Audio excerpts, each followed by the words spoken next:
안녕하세요, 김틴또입니다. 작년 말에 다녀온 포르투갈, 스페인, 그리고 영국 여행기를 시작합니다.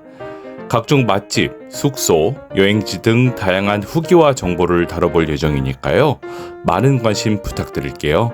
리스본에서 출발하여 약 3시간 정도 버스로 이동했고 포르투 캄파냥 버스 터미널에 도착했습니다. 버스에서 내려 지하철을 타기 위해 이동했어요. 분명 표지판을 보면서 지하철역 방향에 맞게 따라갔는데 위층으로 올라가더니 캄파냥 기차 역사 건물을 통과했고 결국 바깥까지 나가게 되더라고요. 이게 맞나? 나가서 꽤나 돌아가는 바람에 쬐끔은 힘겹게 캄파냥 지하철역에 도착했습니다. 나중에 알아보니 버스 하차 장소에서 위층으로 올라가지 않고 같은 지하층에서 이어지는 통로로 가야 편하더라고요. 그래도 이동하며 터미널 바깥 주변 풍경도 구경할 수 있어서 좋았습니다. 리스본과는 묘하게 다른 느낌이 벌써부터 느껴지더라고요. 앤틱한 느낌의 캄파냥 기차 역사 건물과는 사뭇 다른 모던한 느낌의 캄파냥 지하철 역사 건물로 들어왔습니다. 지하철 탑승을 위해 포르투의 교통카드인 안단테부터 구매했습니다. 사전에 후기들을 보며 나름 방법을 숙지했는데도 막상 구매하려니까 헷갈리더라고요. 포르투 교통카드 안단테에 대해 쉽게 설명드리면 첫 번째,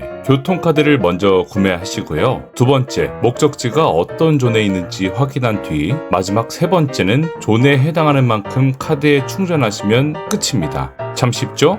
제가 가려는 트린다드역은 존 2에 위치해 있고요. 따라서 존 2에 해당하는 1.3유로를 왕복 2회 구매했고 카드 발급 비용 0.6유로를 더해 최종 3.2유로 결제했습니다. 저는 다소 정신없고 긴장해서 우왕좌왕했는데 티켓 키오스크 옆으로 요금표부터 열차 시간표 그리고 목적지별 존 리스트까지 있으니 차분하게 구매하시면 쉽게 이용하실 수 있습니다. 리스본과 마찬가지로 포르투 역시 24시간 무제한권이 있으니 하루 안에 대중교통 이용 많이 하실 분들은 참고하시면 좋을 것 같습니다. 그렇게 안단테 카드를 구매 및 충전 완료했습니다. 카드 이용은 이렇게 생긴 노란색 리더기에 태그하시면 되는데요. 딱히 개찰구로 막혀있지도 않고 저런 카드 리더기가 이곳저곳 덩그러니 설치되어 있어 처음엔 당황스러웠는데 결과적으로 이곳에 태그하는 게 맞더라고요. 태그하면 초록불빛이 나면서 카드에서 자동으로 횟수가 차감됩니다. 그렇게 캄파냥역에서 숙소가 위치한 트린다드역까지 이동했습니다. 거리는 짧았지만 가뜩이나 캐리어를 비롯해 짐도 많은데 하필 사람 많은 시간대에 걸려서 진짜 열차가 꽉 차서 미치겠더라고요. 게다가 하필 제가 내릴 때 사람들이 아무도 안 내려서 그 사이로 비집고 겨우겨우 나왔고요. 심지어 내릴 때 캐리어 바퀴가 열차 사이에 끼기까지 해서 정말 스트레스 받고 눈치 보이고 체력적으로 너무 힘들었습니다. 내려서 잠시 동안 나간 멘탈 추스렸어요.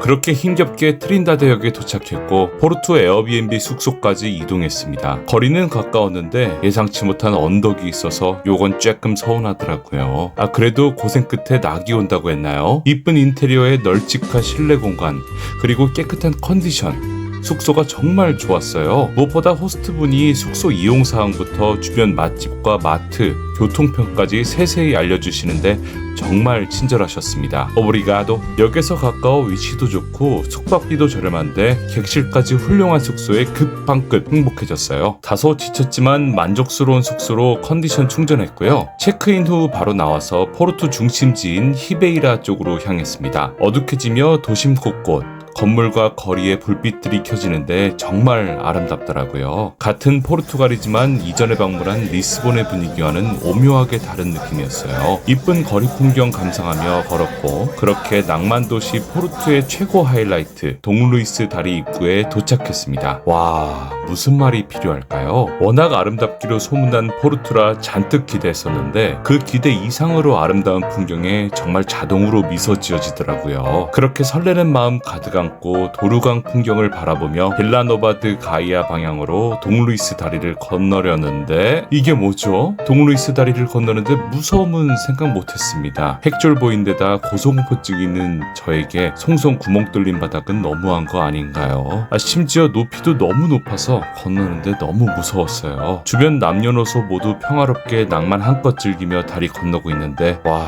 진짜 저는 다리 후들거리며 혼자만의 사투하면서 경보하듯이 겨우 겨우 건넜습니다. 낭만적인 모습만 생각하며 왔는데 이럴 줄은 몰랐어요. 그래도 그렇게나마 힘겹게 다리를 건너고 나니 무서움이 싹 잊혀지는 황홀한 풍경이 펼쳐졌습니다. 야경 명소인 모루정원으로 올라가 가장 좋은 뷰에서 이 아름다운 풍경을 제대로 만끽했어요. 반짝이는 포르투 도시 야경과 함께 굽이진 도르강 풍경이 보였고 거기에 분위기를 더해주는 버스킹과 평화롭게 모여있는 사람들까지 포르투 첫날부터 정말 최고의 낭만 끝판왕 포르투의 아름다운 야경을 만끽했어요. 정말 행복했습니다. 그렇게 한참이나 도르강 야경을 감상한 뒤 슬슬 다가오는 두려운 현실, 바로 다리 건너서 어떻게 다시 돌아가지라는 핵졸보의 걱정이 몰려오더라고요. 그런데 마침 동루이스 다리 하부로도 다리가 연결되어 있는 게 보이더라고요. 돌아갈 때는 다른 코스로 가보는 게 좋을 것 같다고 핑계대면서 뒤도 안 돌아보고 아래로 내려가 동루이스 다리를 편안하게 건넜습니다. 정말 다행이었어요. 그런데 제가 핵졸보라서 그런 게 아니고 정말 하부 쪽에서도 한번 꼭 건너보시길 추천드립니다. 하부에서 건너면 동루이스 다리를 매우 가까이서 볼 수 있어서 그 거대한 규모와 구조가 실감나더라고요. 다리를 아래에서 보는데 에펠탑과 많이 닮아 있었습니다. 알고 보니 에펠탑을 만든 구스타프 에펠의 제자 테오필레 세리그가 이곳 동루이스 다리를 만들었다고 하더라고요. 그래서 그런지 다리 하부에 구스타프 에펠의 명판도 설치되어 있었습니다. 1886년 완공된 그 시점 당시 세계에서 가장 긴 아치형 철교라는 타이틀도 가지고 있었고요. 이러한 역사와 상징성에 유네스코 세계문화유산으로도 등록되었습니다. 그렇게 동루이스 다리를 건너왔고 건너와 보니 강변을 따라 유람선 선착장과 여러 식당들이 잔뜩 모여 있었습니다. 많은 버스커들이 공연하고 있어 걷는 내내 좋은 노래들도 흘러나오고 이쁜 상점, 식당들의 모습까지 특유의 낭만스러운 분위기가 정말 좋았어요. 다소 피곤하기도 하고 어두워져서 무리하지 않고 첫날은 가볍게 이 정도만 포르투 찍먹하고 숙소로 돌아갔습니다. 숙소로 돌아가며 인근 마트에서 장 봐서 에어비앤비 숙소의 장점답게 숙소에서 야무지게 요리해 먹었습니다. 맛나게 고기 구워서 와인과 함께 꿀맛 식사하고 푹 잠들었어요. 포르투 둘째 날이 밝았습니다. 아침을 반겨주는 창문 너머 귀여운 고양이들을 보면서 하루를 시작하려는데 저런 날씨가 우중충하다가 갑자기 폭우가 내리더라고요. 다행히 포르투는 일정을 좀 길게 잡았어서 마침 피로도도 있겠다. 이 일차는 과감하게 리프레시 데이로 삼고 오후까지 숙소에서 푹 쉬었습니다. 그래도 그냥 시간을 보낼 수는 없죠. 비를 뚫고 마트에서 빠르게 장봐와서 낯술 와인을 곁들인 맛난 식사와 함께 음악도 들으며 포르투 현지인 체험 제대로 했습니다. 다행히 저녁 즈음이 되니 비가 그쳐서 바로 숙소를 나섰어요. 그렇게 늦지막히 시작한 2일차 포르투. 2일차는 어제와 다른 루트로 포르투 중심과 우측에 위치한 볼량 지역을 돌아다녔습니다. 첫 번째로 방문한 곳은 볼량 지역의 대표 스팟인 볼량 시장입니다. 무려 19세기에 지어져 지금까지 이어지는 역사 깊은 재래시장이길래 오래되고 허름한 전통시장을 생각했는데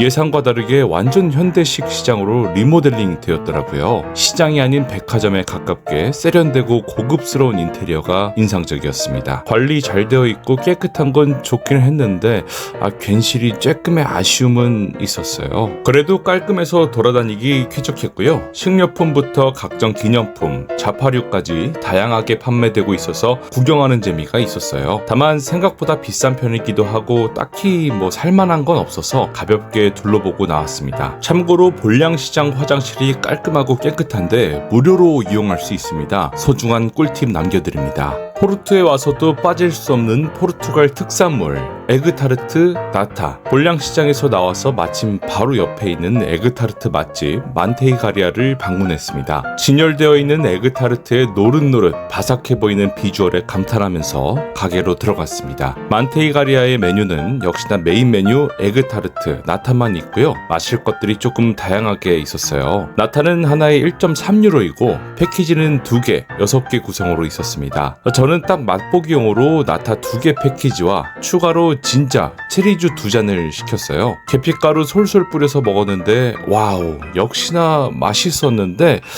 다만 조금 달긴 했습니다. 굳이 비교하자면 리스본에서 먹은 에그타르트의 원조 맛집 파스테이스 드 벨렘이 조금 더 제 취향이었습니다. 걸쭉하고 진한 체리주도 별미였는데 역시나 단맛이 강해서 제 취향은 아니었습니다. 맛있었던 에그타르트까지 맛보고 이후에는 볼량 지역 곳곳에 위치한 유명 건축물들을 따라 쭉 투어 산책하듯이 걸어 다녔습니다. 안개가 껴서 묘하게 몽환적인 무드 속에서 포르투 특유의 아줄레주 양식이 더해진 건축물들이 정말 아름다웠어요. 참고로 아줄레주 양식은 포르투갈의 독특한 타일 장식입니다. 광택을 낸 돌이라는 의미의 아랍어 알줄라이카가 어원이라고 합니다. 이름처럼 광택같이 인상적인 푸른색으로 장식된 타일이 아줄레주의 상징이고요.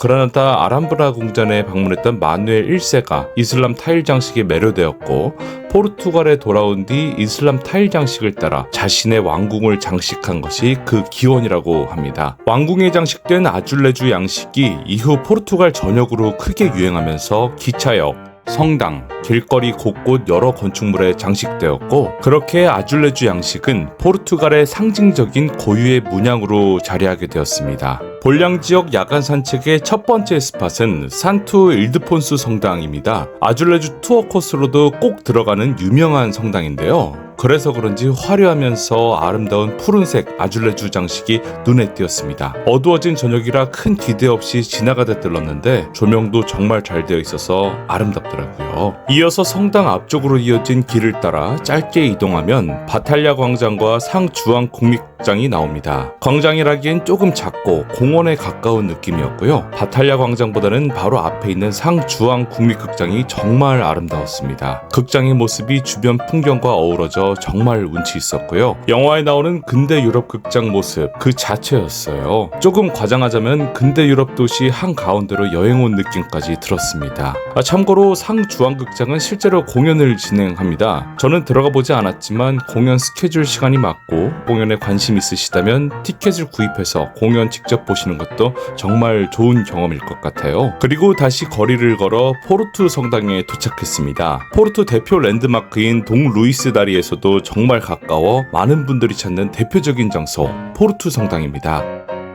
포르투 성당도 안개가 잔뜩 덮여 있었는데 역시나 묘한 분위기를 연출했어요. 직전까지 봤던 다른 건축물들에 비해 포르투 성당은 확실히 규모가 있어 장엄한 느낌도 물씬 느껴졌습니다. 포르투 성당 역시 건물 곳곳에 섬세한 장식들이 잔뜩 있었고요. 역시나 포르투의 대표 문양 아줄레주 장식 역시 외관에서도 찾아볼 수 있었습니다. 아무래도 성당 뒤쪽 부분을 놓치기 쉬운데요. 포르투 성당 입구에서 더 안쪽으로 들어오셔서 꼭 성당의 뒤편도 구경하시길 추천드립니다. 성당 뒤편에서 성당 외관과 조형물 모습을 한눈에 볼 수 있고요. 무엇보다 가장 중요한 스팟, 성당 뒤편 끝부분에서는 황홀한 도르강의 탁 트인 전망을 구경할 수 있었습니다. 역시나 아름다웠던 포르투 성당과 도르강 야경까지 알차게 구경하고 슬슬 숙소 방향으로 내려왔습니다. 낭만적인 포르투 도심 길거리를 구경하면서 찬찬히 걷다 보니 포르투 2일차 마지막 코스인 상벤투역에 도착했습니다. 멋진 상벤투역의 외관을 짧게 살펴본 뒤 바로 역사 내부로 들어갔어요. 정말 아름다운 모습에 기차역에 들어온 게 아닌 미술관에 방문한 느낌이 들었습니다. 널찍한 상벤투역 내부 공간에 푸른색의 아줄레주가 가득 채워져 있는데 그 모습이 정말 황홀했어요. 상벤투역은 베네딕토 수도원을 철거한 후 당시 최고의 건축가였던 마르케스 다 실바와 화가 조르주 콜라수가 협업하여 지금의 아름다운 상벤투역의 모습으로 만들어졌습니다. 이 과정에서 11년이나 작업 기간이 소요되었고 무려 2만 장의 타일이 사용되었다고 하네요. 그래서 그런지 상벤투역에 들어서자마자